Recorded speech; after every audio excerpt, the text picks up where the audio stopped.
અત્યારે તમને ઘરે ગોતે તો તમે મળો, કેમ ન મળો? હા, તો એનો મતલબ આ એવો થયો કે 21 તારીખે એટલે 7 વાગ્યાના અહીંયા નીકળી ગયા, અહીંયા આવી ગયા છો, તો હવે તમને અત્યારે ગોતે કોઈ 8 વાગે તો તમે મળો ના મળો? તો એના જેવું થયું. સ્ટોક મોકલી દીધો 21એ, તો પછી આપણા ગોડાઉનમાં હોય કે એની પાસે હોય. 21 તારીખે આપણે એને મોકલી દીધો તો બોલો કોના ગોડાઉનમાં હોય? તો 24 આપણી પાસે હોય કોઈ દિવસ? તો ગણાઈ ગયો કે બાકી છે. તો આપણા માલિકીનો સ્ટોક ગણવાનો બાકી. શું કરવું પડે? પ્લસ. તો ખાલી લખવાનું goods and on sale or return basis but not at approved. હજી અપ્રુવલ આપ્યું નથી. ચલો 62,500 બરાબર ને? અરે 62,500 જો આપણે તો which ever is lower લેવાનો છે. ચલો 62,500. આમાં નફો કેટલા ટકા છે? 20% ઓન સેલ. અને કાલે બી શીખવાડ્યો વારે વારે 20% એમ ન લખવો હોય તો તમે શું કરી શકો? નીચે લખી શકો એક હારે note 25% on set is equal to cost is equal to 20% on sale. Sir મારે તો આવું નથી લખવું. તો મેં કેવું લખવું તારે? કે મારે તો આવું લખવું છે 62,500 ગુણ્યા 100 છેદમાં 125. બોલો.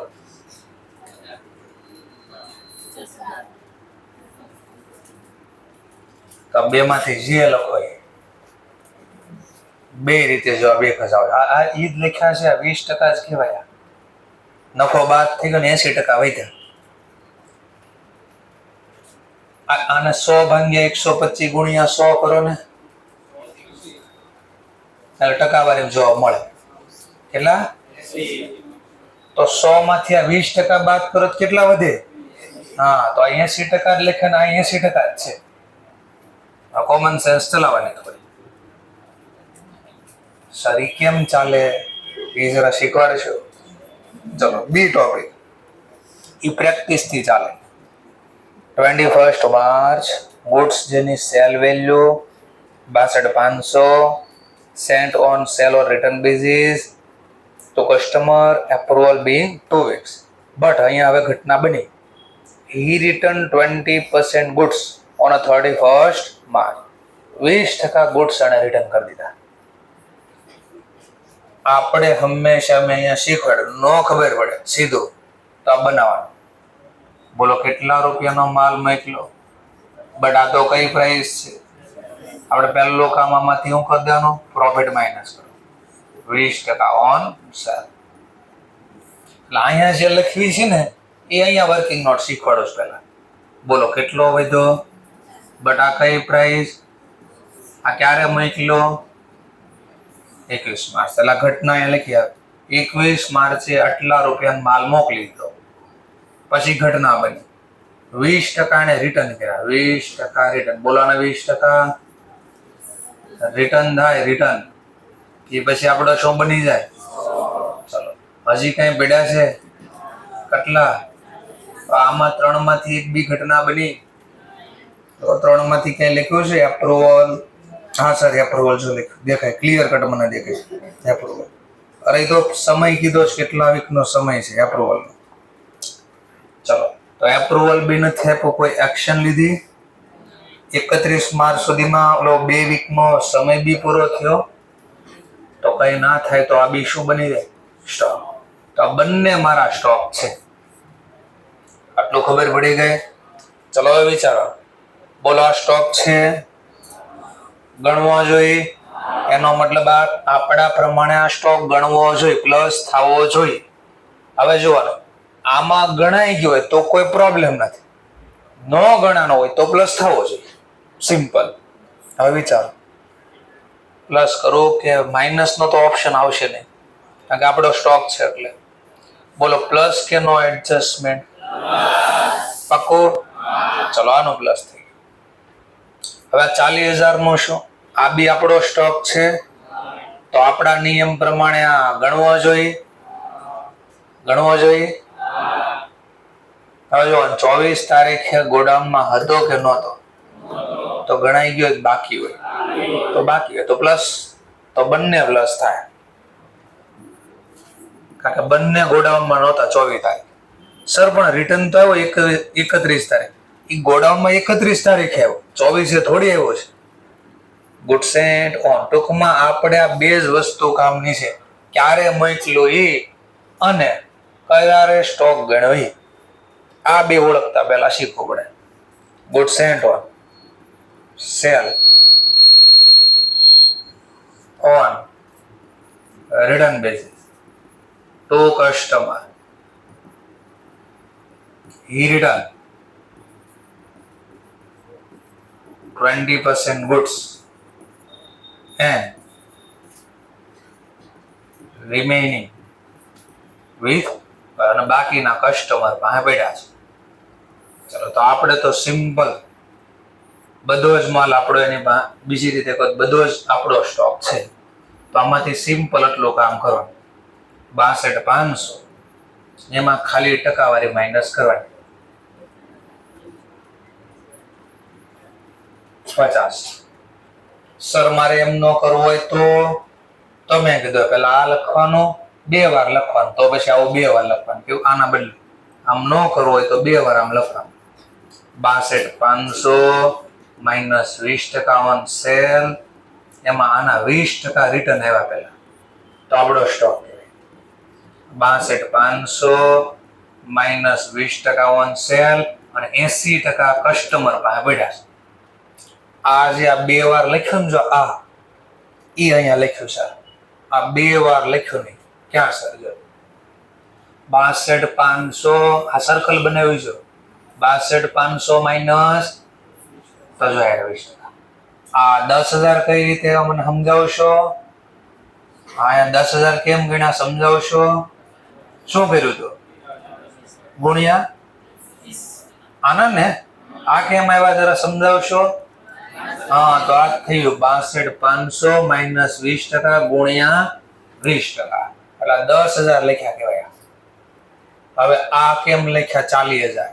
તો 62,500 માઇનસ 20% એના 80%, તો આ લખ્યું છે. તો બેનો સરવાળો કરો તો ઓટોમેટિક શું બની જાય? તો આપણે કોમન સેન્સ ચલાવ્યું કે જેમાં ચોકડ ભાગાકાર ગુણાકારનો નિયમ ખબર છે. આ તો બે રકમ કોમન હોય સેમ, તો એક હારે લખી શકાય. તો આપણે એક વાર 20% અને બીજી વાર 80%, 100% થઈ ગયા કહેવાય ને, તો 100% લખ્યા છે આપણે. તો બે માંથી જે મજા આવે એ રીતે ગણ દેજો, ને બે ગણતરી રાખીશ તમારા માટે.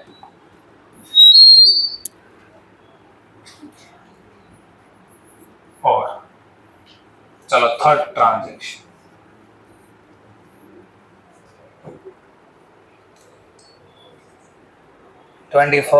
March 21 ગુડ્સ જેની સેલ વેલ્યુ 50,000 છે, સેન્ટ કરી છે sale on return basis to customer, the approval time being 2 weeks.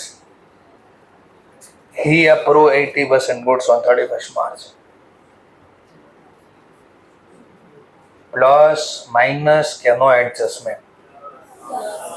અરે વેચાઈ ગયું છે તો એ પ્લસ, આમ થોડું હોય કઈ. અરે કાલનો દાખલો તો જો, કાલનો દાખલો સી ટ્રાન્ઝેક્શન જો વેચાઈ ગયું તો જો કાલે ત્રીજો સી ટ્રાન્ઝેક્શન જો વાતો કરો માઇનસ કર્યું, એ જ દાખલો છે, એનો એ જ છે. જો અને જો આવું હોય લખ્યું તો એક ને એક જ છે, ખાલી એક સેન્ટેન્સ બદલો ને, એક સેન્ટેન્સ તો માઇનસ નો પ્લસ ને પ્લસ નો માઇનસ ને બધું બદલી ગયું. એટલે ગોખેલો નહીં મળે પડે, લોજિક લગાડવાનો છે. હવે વિચારીએ પાછું. આપણો ક્વેશ્ચન આ હતો. ચલો પ્લસ કેટલા થશે? 8,000. 32,000 નહીં તો માઇનસ 32,000. ચલો જોઈ લઈએ તમારો જે જવાબ આવ્યો છે વેરીફાઈ થાય છે કે નહીં. તો આ ત્રીજાનું સોલ્યુશન, કેટલાની વસ્તુ મોકલી પેલા? બધી તો સેલ વેલ્યુ છે, નફો હટાવી દેવાનો પેલા 40. ડેટ લખવાની બાજુમાં ક્યારે મોકલા? 21માં. આમાંથી એને કીધું એ કામ કરવા. શું કર્યું એને? 80% એપ્રુવલ. અને 80% તો એપ્રુવલ આવે એ શું ગણાય? સેલ. તો હજી કઈ એની પાસે પડ્યા છે 20% અને 20%. બોલો આમાં 3માંથી એક ઘટના બની. આની આ નહીં, આનું તો એપ્રુવલ આવે, આનું નહીં. તો આપણો શું બની જાય? સ્ટોક. પણ આ ક્યાં પડ્યો છે? હજી કસ્ટમર પાસે પડ્યો છે, આપણને એને રિટર્ન નથી મળ્યો. ચલો આટલી ખબર પડી ગઈ કોણ શું છે. ચલો પહેલો આ બોલો આપણો સ્ટોક છે તો ગણવો જોઈએ. તો આપણું સેકન્ડ સ્ટેપ એવું કહે છે આને ગણવાનો નથી. હવે અહીંયા જોવાનું, આની અંદર એ ગણ્યો છે કે નહીં ચેક કરો. ગણવાનો નથી. અને આમાં શું થયું ચેક કરી લો. ગણ્યો હશે? કેમ ન ગણ્યો હોય? પડ્યો જ નથી ગોડાઉનમાં. ક્યારે મોકલી દીધો? તો સેકન્ડ સ્ટેપ એમ કે નથી ગણવાનો. અને આમાં આપણે ગણ્યો બી નથી, નો પ્લસ નો. પણ માન લો પડ્યો હોત, માન લો 21 ની બદલે 26 મોકલ્યો હોત તો, 21 ની બદલે 26 મોકલ્યો હોત તો કેમ માઇનસ હવે? કારણ કે 24 ગોડાઉનમાં પડ્યો હતો તો ત્યારે ગણાઈ ગયો ને પછી વેચાણ. ડેટ કામની છે. એક ડેટ ખાલી પોઈન્ટ આનો ડેટ બદલી આમાં ખોટો ગણાઈ ગયો, માઇનસ કરવો પડ્યો. ચલો નેક્સ્ટ પોઈન્ટ. હવે આનું શું? ચાલો આ તો ખબર પડી ગઈ, નથી ગણવાનો ને ગણ્યો નથી. આનો શું આપણો સ્ટોક છે? બીજો સ્ટેપ ગણવો જોઈએ. બીજો સ્ટેપ એ છે ગણવો જોઈએ. ચેક કરો આમાં ગણ્યો છે કે નહીં. તો આપણે સેકન્ડ સ્ટેપ તો કહે છે ગણવાનો છે, બટ આમાં ગણ્યો છે તો ગણવાનો બાકી ને. કરજો plus. goods sent on approval basis to customer. He approved 80% goods and remaining with customer. આપણે એવું કહી દીધું કે મોકલા એમાં 80% એને અપ્રૂવ કર્યા છે અને બાકીના એની પાસે પડ્યા. બાકીના એ આપણો સ્ટોક. આ ગણતરી લખવાની છે. તો 62,500 એમાં પહેલા 50,000 એમાં આપણે પહેલા નફો રાખ્યો છે, એ નફો હટાવવા. અને કેટલા ટકા એને અપ્રૂવ આપ્યા એનું તો કંઈ કરવાનું નથી. કેટલાનું એપ્રુવ નથી આપ્યું? 20%. એ આપણો સ્ટોક છે. ન સમજાય તો આ જોઈ લેવાનું. તો બાજુમાં એ લખીને નાખું છું તમને. એટલે આ ગણતરી લખીને 50 માઇનસ 20% ગુણ્યા 20%. તો જવાબ આવી ગયો આપણો 8,000. પ્લસ કે માઇનસ? પાકો છે. ચાલો સરસ. D transaction, fourth transaction. ચલો રીડ કરો, ડિસાઈડ કરો. પ્લસ કે માઇનસ?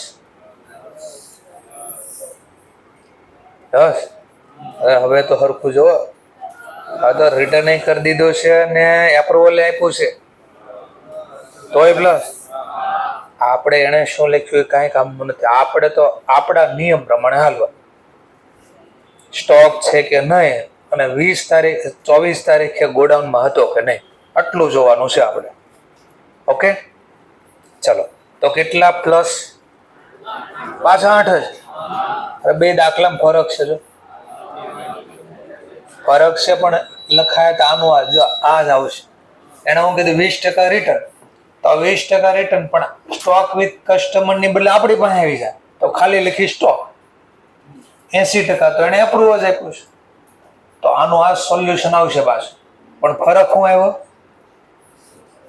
આ 20% હજી એની પાસે પડ્યા, એની બદલે એને રિટર્ન કર્યા તો આપણી પાસે આવી ગયા 31 તારીખે.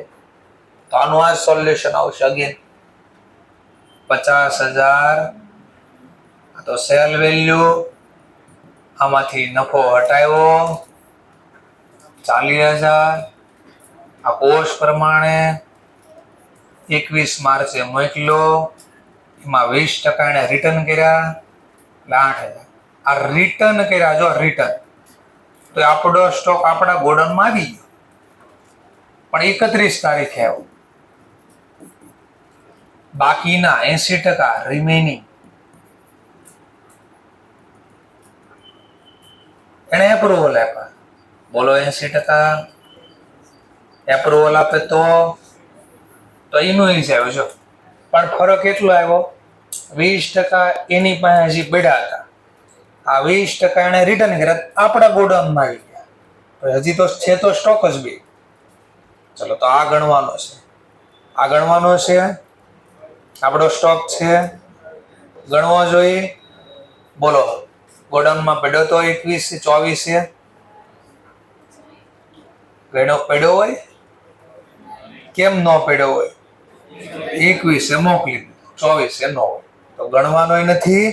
ગણે નો પ્લસ નો માઇનસ. પણ આ આપણો સ્ટોક છે ગણવો જોઈએ. ચેક કરો આમાં ગણ્યો છે કે નહીં. જો ન ગણ્યો હોય તો ગણ દેવાનું અને ગણાઈ ગયો હોય તો કાંઈ નહીં કરવાનું. તો ગણવાનું બાકી છે તો પ્લસ કરી દેશો. લખવાનું આનો આજ goods sent on approval basis to customer. He return 20% goods and approved remaining goods. આ ગણતરી દેખાડી દેવાની કે બાકીના રિમેનિંગ રિટર્ન જે રિટર્ન કરાય કેટલા રૂપિયાના હોય. 50,000 માઇનસ 20% ઓન સેલ ગુણ્યા 20%. આ આપણો માલ છે. કેટલો જવાબ આવશે? 8,000. ઈ ટ્રાન્ઝેક્શન ને એફ ટ્રાન્ઝેક્શન. જો હું ગણતરી લખું ને એક્ઝામમાં લખવી જ પડશે, અધરવાઇઝ માર્ક્સ નહીં મળે. ચલો ઈ ટ્રાન્ઝેક્શન પ્લસ માઇનસ ને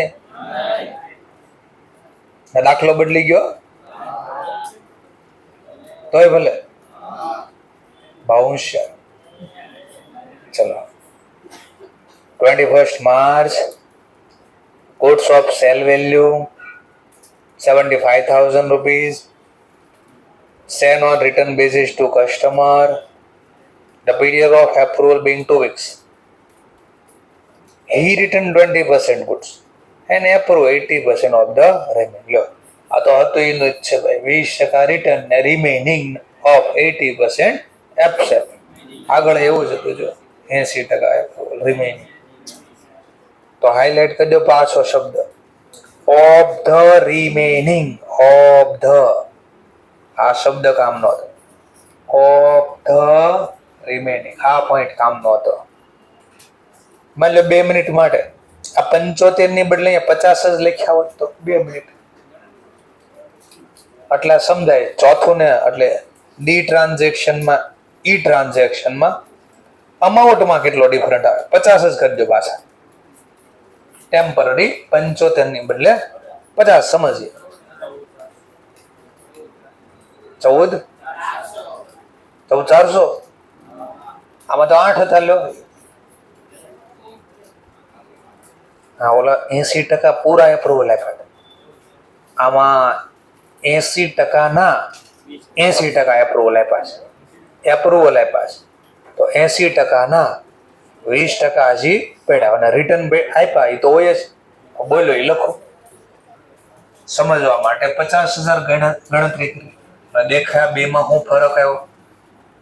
50% sale minus 20% on sale profit હટાવ્યો.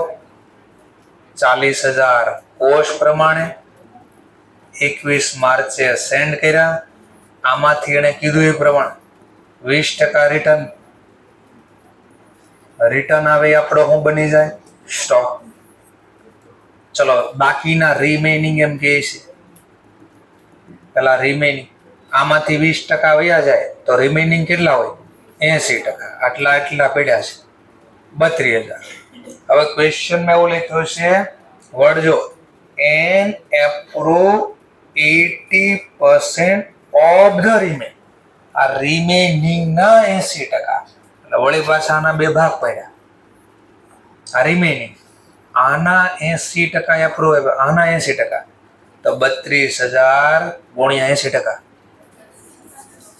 આ એપ્રુવલ આપે તો આપણા માટે શું બની જાય? તો હજી 20% બાકી રહ્યા ને, તો આના 20%. બોલો હજી રિટર્ન કર્યા છે તો આ બે અને 3 માંથી એક ઘટના બે નથી. આ બી આપણો શું છે, પણ ફરક એટલો, આ હજી કસ્ટમર પાસે પડ્યો છે અને આ રિટર્ન આવ્યો તો આપણા ગોડાઉનમાં આવી ગયો. તો 31 તારીખે આપણા ગોડાઉનમાં પાછો આવ્યો અને આ 31 તારીખે કસ્ટમર પાસે પડ્યો છે અને આ 31 તારીખે એને એપ્રુવલ આપ્યું. આવી ઘટના બની આખી. કયા મેડમ નો ચાર્ટ છે આ? હા, બહુ કામનો છે. ચલો, સૌથી પહેલા 25,600 નો વહીવટ. આપણો સ્ટોક છે, ગણવો જોઈ. 24 ગોડાઉનમાં હતો તો ગણવાનો નથી, 24 નહોતો ગણ્યો નથી. કાંઈ ખોટું કર્યું? રેક્ટિફિકેશન ક્યારે થાય? બે માંથી એક કેસમાં થાય. કા ખોટો લખાઈ ગયું હોય તો, કા સાચું લખવાનું બાકી હોય તો. ફરી કોઈ માહિતી સુધારવી ક્યારે પડે? જેમ કે ભાઈ કાલે તારે 3 વાર આ લખવાનું, તો કેમ ભાઈ કેમ?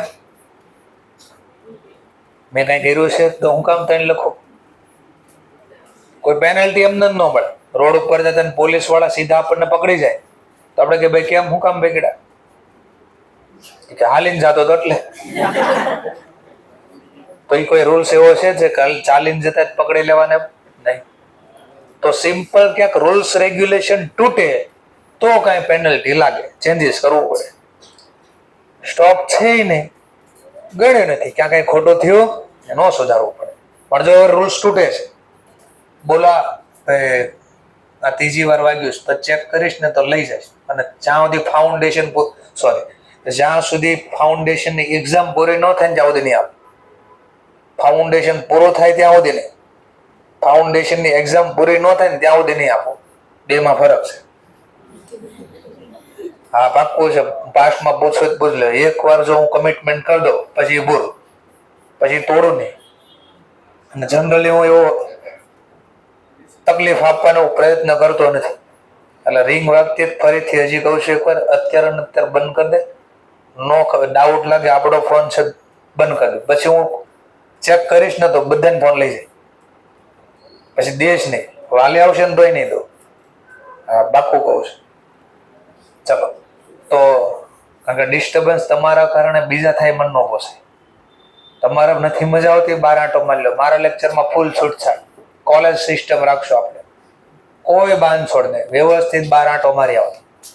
એવું લાગે કલાક નીચે હોઈ જાવ સોફા પર, એ પણ સગવડ રાખી છે આપણે. ઓફિસમાં જાઓ ને સોફા બેડા છે 2 મસ્તીના, એમાં સુઈ જાઓ નિરાતે. અને બહુ મોટા મોટા બને છે, 2 જણા સુઈ જાય એક હારે, એટલા મોટા સોફા છે. સોફા ઉપર નકર સુઈ ના શકે. તમે એ સોફામાં બેજો, ખબર પડે. આમ પાછળ ધક્કો મારીને બેવું પડશે, નકર પગ નીચે આમ છે. તો એવું લાગે બહુ થાક લાગ્યો તો એક્ઝામમાં રીડ કરી તો નીચે આરામથી સુઈ જાઓ. એ આરામ કા મામલા હે, લક્ષ કોઝી. બરાબર છે. ચાલો, તો આગળ વધીએ આપણે. તો અહીંયા જોઈશું. તો આ બંને આપણો સ્ટોક છે. આ બંને આપણો શું છે? સ્ટોક. એક કસ્ટમર પાસે પડ્યો છે, એક આપણા ગોડાઉનમાં. તો 2 સ્ટોક આપણો ગણવાનો બાકી છે, કારણ કે 3 માંથી એક બી ઘટના બની નથી. આ બેમાં તો 8,000 વત્તા 6400, 14. બે આપણો સ્ટોક કહેવાય ને, ગણવો જોઈએ. 24 2 માંથી એક આપણા ગોડાઉનમાં હતો, તો બોલો ગણાઈ ગયો બાકી છે? તો ગણવાનું બાકી હોત શું કરવું પડે? પ્લસ. જો આ 50 હોત ને તો આનો આ જ દાખલો, 50 હોત ને તો આનો આ જ દાખલો, કેટલાથી આપણે પ્લસ કર્યા હોત? 14. જો એક શબ્દનું મહત્વ, ખાલી ઓફ નું મહત્વ જો, ખાલી ઓફ શબ્દ આખો આન્સર બદલી નાખે. ઓકે, એટલે તમને ઇંગ્લિશની હડલ પડશે, કારણ કે 12 સુધી ગુજરાતી ભણ્યા છે અને ઇંગ્લિશની હડલ ન પડે એટલે પ્રેક્ટિસ કરવી પડશે. એટલે આવા શબ્દ વચ્ચે દેખાવા જોઈએ. ચલો, પણ આપણે તો અહીંયા કેટલા કીધા છે? 75,000. તો આપણે 75 પ્રમાણે હિસાબ લખીએ. 20% ગયા, 60. 60 માંથી 20% રિટર્ન આવ્યા 12,000. તો બાકી 80% એની પાસે પડ્યા હોય 48,000. 48 ના 80% એપ્રુવ આપ્યા તો એ વેચાય. તો હજી 20% આના 20% પડ્યા હોય.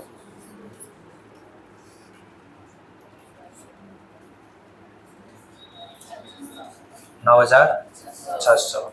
ઓકે, એટલા પડ્યા છે. તો આ બે આપણો સ્ટોક છે. હવે આનો સરવાળો 12 + 6,900. તો આ કેસમાં જવાબ આવ્યો તો આપણો 21,600. ચલો, ફિફ્થ ટ્રાન્ઝેક્શન. હવે આમાં 2 મિનિટ પછી કોકનું ધ્યાન આવે તો કે સરને મિસ્ટેક થઈ, 14,600 ને બદલે 21,600 કરી દીધા. સરને ક્યાંક મિસ્ટેક થઈ, નક્કી આજ જમીન આવ્યા નથી. હા, goods sent on sell or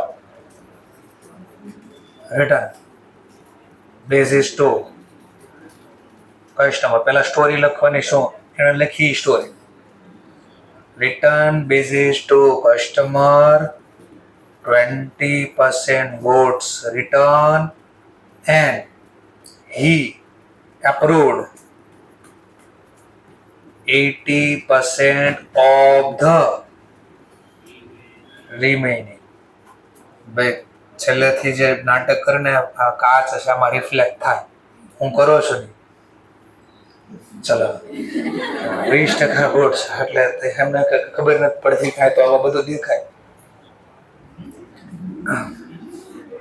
ચલો, તો રિટર્ન હવે જોઈએ. આ ગણતરી લખવી પડે. તો બે ગણતરી, હવે આમાં 2 ગણતરી લખવી પડે.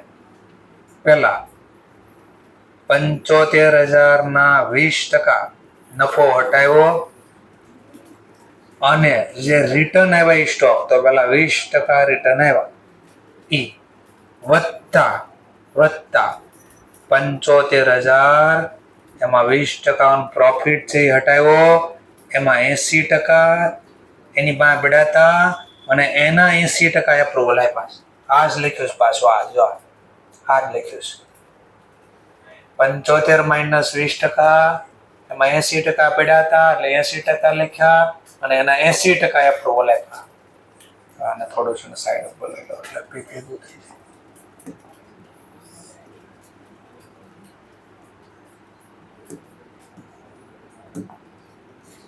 ગુણ્યા 80%. આ બે આનો પેલા આટલાનો લખો, આટલા પેલા આટલાનો જવાબ બોલો 12,000. પછી આટલાનો જવાબ બોલો, કેટલા થઈ ગયા? 21,600. કઈ રીતે? આ તો બાજુમાં 2 ગણતરી લખો છે. આ મોટા ફોર્મમાં, નાના ફોર્મમાં. આ સમજવા માટે. એક્ઝામમાં આવું નથી લખવાનું. એક્ઝામમાં આ જ લખવાનું છે, આમ જ લખવાનું છે. પણ આ કેમ આવે એ સમજાવો, અહીંયા લખ્યું છે. ચલો પોઈન્ટ, એફ નામનો પોઈન્ટ. ચલો નેક્સ્ટ પોઈન્ટ. બરાબર લખ્યું છે? હા બાળક, પેલા ટ્રાય કરી જુઓ જરા. એટલે જ કહું છું ક્યારનો, તમે ખાલી હા જ કરો. તમને એમ છે કે નહીં સર લખ્યું છે એટલે મારે કઈ વિચારવાનું જ ન હોય. કઈ મિસ્ટેક થઈ લખવામાં. 80% ના 75,000 માઇનસ 20% સેકન્ડ પોઈન્ટ ગુણ્યા 80% અને એના 20% સ્ટોક પડ્યો. ના જો મેં 80% લખ્યા છે. નો જવાબ મેચ થાય પછી. એટલે પેલા જોવાનું. હા પાડી નહીં દેવાની, તમે આંખો સર. તો 20% અહીંયા લખવાનું, તો 9600 થાય, નકર 9600 ના થાય. એટલે જો આ ગણતરી આ લખી 75 માઇનસ 20%, 80% અને એના 20% પડ્યા છે. એપ્રુવલ નથી લખવાનું. એપ્રુવલ તો સેલ થઈ ગયું કહેવાય. એટલે જો આમાં ઘણી વાર એટલું જ લખો ને તો નો સમજાય. મહિના પછી જોવે ને તો કે આ શું કર્યું છે, પણ હવે અહીંયા જોવે ને તો ખબર પડે આ હું લખ્યું હશે ને અંદાજે એ આ કામ લાગે. ચલો છેલ્લો પોઈન્ટ બોલો, પ્લસ કે માઇનસ કે પ્લસ? પાકો છે? કેટલું પ્લસ? 9600 નહીં. Goods sent on approval basis to customer and he placed 80% goods with a bank. બેંકમાં એને ગીરવે મૂક્યા. જો કાલે હતો એક ટોપિક છે તો આની ગણતરી પહેલા આ 20% મોકલી દીધા, ગીરવે કરી દીધા, એ તો સેલ થઈ ગયો. આપણે એનું તો કઈ કામ નથી, સેલ આમાં ગણવાનું નથી, ગણ્યું નથી, પણ 20% તો હજી પડ્યો છે ને, ઈ લખવાનો છે. ચલો તો 75,000 માઇનસ 20% ઓન સેલ અને ગુણ્યા 20% હજી કસ્ટમર પાસે પડ્યા છે, જેનું એને હજી આપણને અપ્રુવલ આપ્યું નથી, અને ઈ આપણો સ્ટોક છે. બોલો કેટલો જવાબ આવ્યો? 12. તો લખ્યા 12. All transaction completed. એટલે લખવાનું inventory value for balance sheet purpose. Balance sheet ના પર્પસ થી એટલો સ્ટોક લખીશ. લો 4 લાખ વત્તા 1 લાખ વત્તા 5 16 16 ને વત્તા 21 વત્તા 12,000 5,46,000 49,600 4 ને 5 5,16,000 વત્તા 5,21,600. શું બોલ્યો ખબર પડી? કાંઈ હું પેલા અહીંયા સુધીનો સરવાળો મેં કરી દીધો. આ 4 લાખ વત્તા 1 લાખ એટલે 5 લાખ વત્તા 16,000, 5,16,000 વત્તા 21,600 વત્તા 12,000, 5,49,600. આટલું ગણતરી કરવી પડે તમારે. ચલો હવે જરા પેજ નંબર 128, 130 અને 133 એમાં જે આટલું લખ્યું છે ને ત્રણેયમાં, એ જરા કઈ નવું દેખાય ત્રણેયને મેચ કરો ને. કઈ નવું દેખાતું હોય પેલા. એમાં ફિઝિકલ સ્ટોક એ કહી દો, હું નવું ગોતવા ન કરે એ નહીં ખબર પડે હું આમાં ફરક આવ્યો છે. ફિઝિકલ સ્ટોક ક્યારે ગણો? 128 માં, 31 માર્ચ, 130 માં, 133 માં. પેલા એટલું ખબર પડી. બેલેન્સ શીટ કઈ તારીખે બનાવવાનું? એક કેસ એવો હતો જેમાં આપણી પાસે સમય નહોતો અને છેલ્લી તારીખ હતી ને ત્યારે સ્ટોક ગણ્યા. ઘણા સ્ટુડન્ટ કેમ એક્ઝામનો છેલ્લો દિવસ હોય ત્યારે જ વાંચે, એને જેવું છે. ઘણા સ્ટુડન્ટ પાસે એક્ઝામની વાર હોય ને ત્યારથી તૈયારી ચાલુ કરી દે. વાર હોય ત્યારથી વહેલા નવરા બેઠા હતા, સ્ટોક ગણી કાઢ્યો. અને ઘટના જે બની, જો સ્ટોક ગણાઈ ગયા પછી ઘટના બની, જો હાઈલાઈટ થાય તો ક્યાં સ્ટોક ગણ્યો ક્યારે, બધી ઘટના ક્યારે બની? સ્ટોક ગણ્યા પછી. આમાં કઈ દેખાય તો આમાં નવરા બેઠા હતા, આપણે સ્ટોક ગણ નાખ્યા, પણ જે ઘટના બધી આપી છે ક્યારની આપી છે?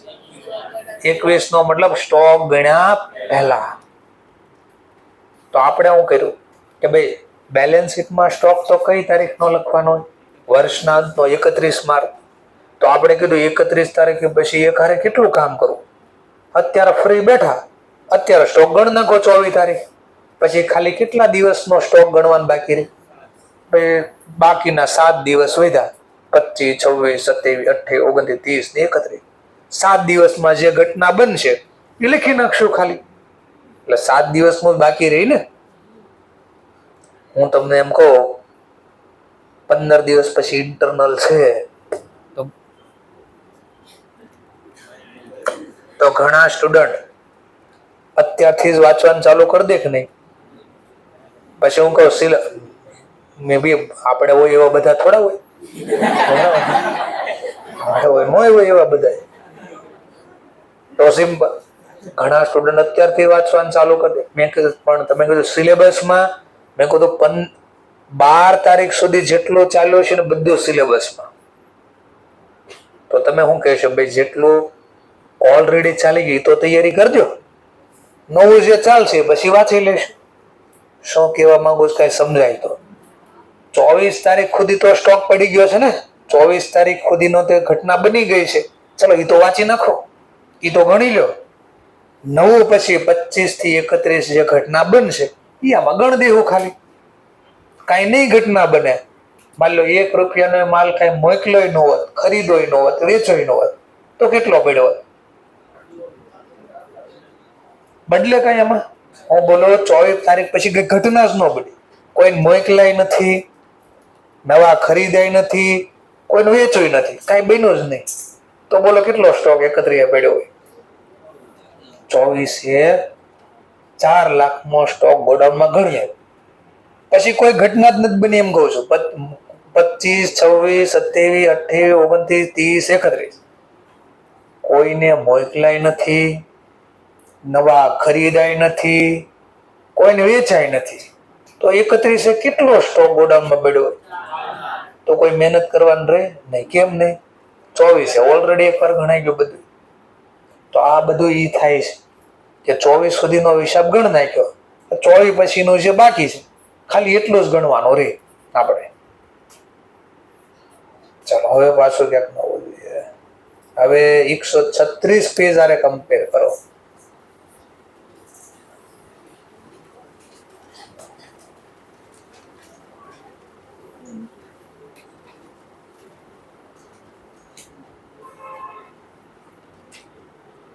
કાંઈ અંડરલાઈન બોલ્ડ દેખાય છે? 128, 130, 132 એ બધા પેજ આરે કાંઈ કમ્પેર કરો તો કાંઈ નવું દેખાય છે દાખલામાં? ક્યારે સ્ટોક ગણ્યો?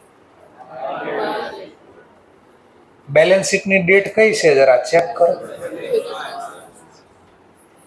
ઇવન થ્રુ એનો મતલબ જો કે ધેર તેનું ફાઇનાન્સિયલ યર તો ક્યારે પૂરું થાય, પણ સ્ટોક ક્યારે ગણવા ગયા?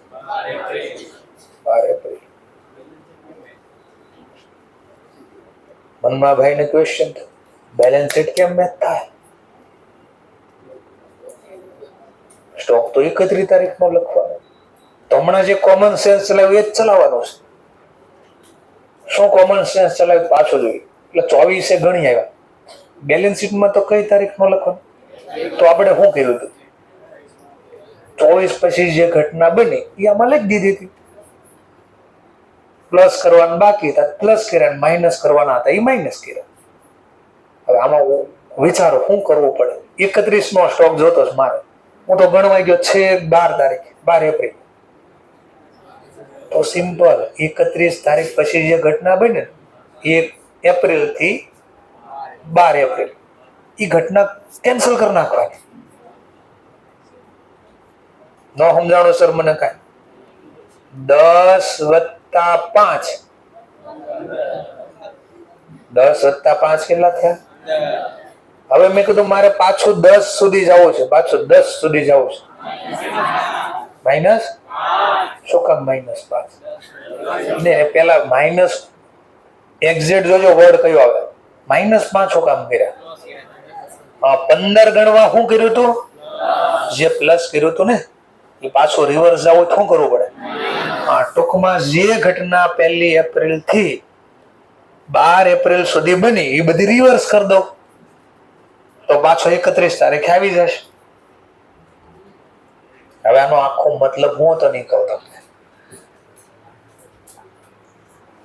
બોલો, આખરનો સ્ટોક તમને વાર્ષિક હિસાબ બનાવતા ત્યારે ક્યાં આપતા? ઘણી વાર કાચા સરળમાં આપતા, ઘણી વાર ક્લિયર.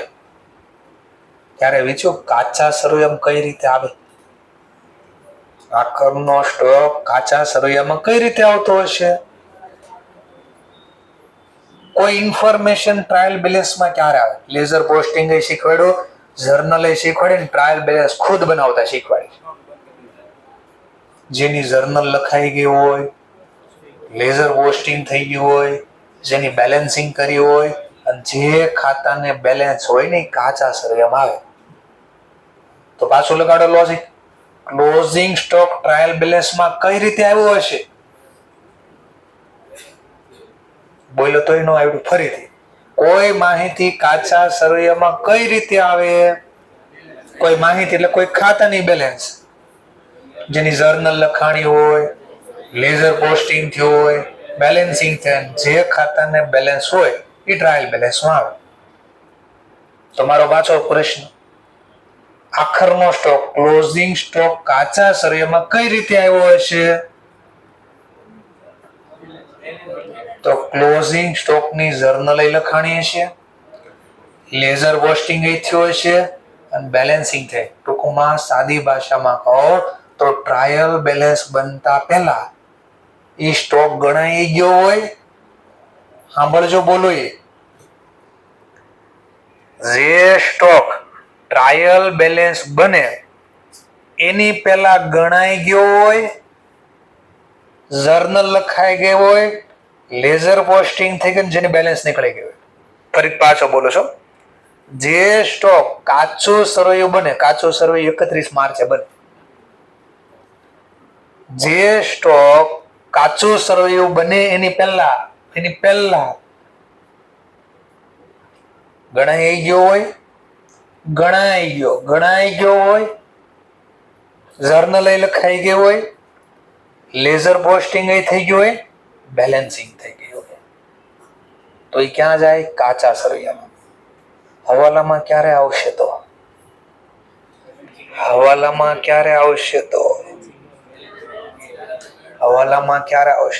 જે સ્ટોક ટ્રાયલ બેલેન્સ બની ગયા પછી ગણાણો હોય. ટ્રાયલ બેલેન્સ ક્યારે બને? સ્ટોક ગણ્યો ક્યારે? તો હવાલામાં કેમ આવે ને સમજાવ્યું તમને. ચલો, તો કાચા સરવૈયામાં લાવવું હોય તો શું જર્નલ લખાણી છે? લેઝર પોસ્ટિંગ કરવું પડે ને. ચલો, હું લખશું. જો તમે સ્ટોક ગણ્યો હોય, ક્લોઝિંગ સ્ટોક ગણ્યો હોય, closing stock calculation before prepare TB ઉધરસ ટ્રાયલ બેલેન્સ. તો ક્લોઝિંગ સ્ટોક ક્યાં દેખાશે? કાચા સરવૈયા. પણ એટલે લાવવાની ક્યાંક જર્નલ લખીએ છે, જર્નલ આવી લખાય. ક્લોઝિંગ સ્ટોક આપણી મિલકત છે. મિલકત ખાતે ઉધાર અને ખરીદીનો ખર્ચો ઘટાડવા માટે ટુ પરચેઝ અકાઉન્ટ. આની આ જર્નલ લખાય, આ જર્નલ એન્ટ્રી પડે. અને જર્નલ એન્ટ્રી પડે તો આનું શું થાય? બોલો, લેઝર પોસ્ટિંગ કરો. ક્લોઝિંગ સ્ટોક ખાતામાં કઈ બાજુ? કેટલા રૂપિયા? માની લો આ દાખલામાં છે, આગળનો દાખલામાં કેટલા હતા? 5,46,049,600. તો આ લખાઈ ગયું. બોલો, હવે જર્નલ લખાણું, લેઝર પોસ્ટિંગ થયું, કયા ખાતાને બેલેન્સિંગ થાય? સબસિડરી બુક રાખતા હોય તો. હજી ઇન્ટરનલ ગઈ છે. ચેપ્ટર નંબર 2 લેઝર પોસ્ટિંગ, છેલ્લો point importance note. Only real account and personal account are balanced only when subsidiary book maintained. જો સબસિડરી બુક રાખતા હોય તો બેની જ બેલેન્સ નીકળે. નોમિનલ નું શું થાય? નોમિનલ નું ટ્રાન્સફર છે P&L. ઇમ્પોર્ટન્સ વાળો ટોપિક હતો.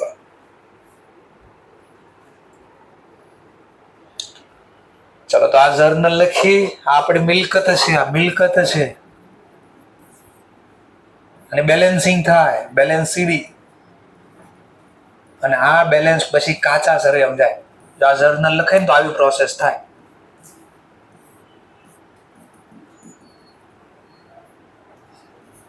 ક્લોઝિંગ સ્ટોક 549 આવું થાય.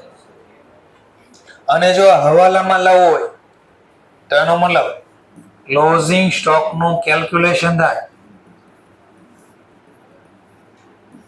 before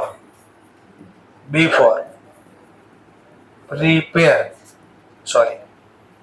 after prepare trial balance.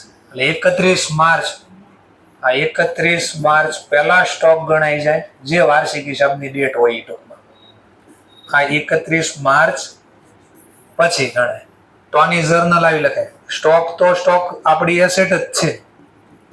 Closing stock account debit ને ખરીદીનો ખર્ચો ઘટાડવા માટે ટુ ટ્રેડિંગ. બોલો હવાલાની કેટલી અસર આપતા? એક ક્યાં લખતા? વેપાર ખાતાની ખરીદી. વેપાર ખાતાની આ વેપાર ખાતું જમા બાજુ લેઝર પોસ્ટિંગમાં સામેનું નામ ક્લોઝિંગ સ્ટોક. લોની અસર આવી કે ટ્રેડિંગ ખાતામાં જમા બાજુ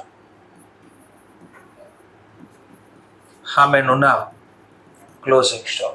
બોલો બીજી અસર બેલેન્સ શીટમાં. હા તો ક્યારનો તો બોલું છે આપણી એસેટ છે. આવું બધું હોય ક્યાંક ક્યાંક. આ ચેપ્ટર 7 માં રિપીટ કરીશ.